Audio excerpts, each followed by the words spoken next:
din ako, no?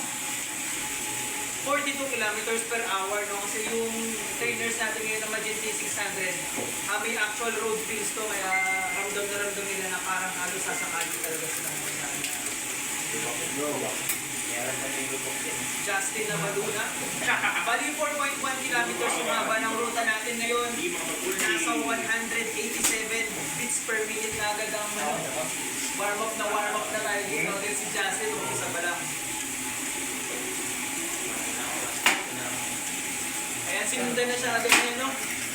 Joshua Gatmaitan. Joshua Gatmaitan. Joshua Gatmaitan. Tapos, after ilang seconds ng 10 seconds, susundan na lang siya ni Joshua. Coming now. Nakakita na sa screen si Justin. 300 meters agad sa tayo natin. Pero nakakasunod agad siya, no? Si Gatmaitan. Si Gatmaitan, tignan natin yung data. Ito si Gatmaitan, kung makikita nyo sa screen. Kung nasa leading natin ngayon si Justin ng Baluna. Pero nasa likod, no? Nasa likod, tumipigan na rin sa likod natin si John Mark Camilo.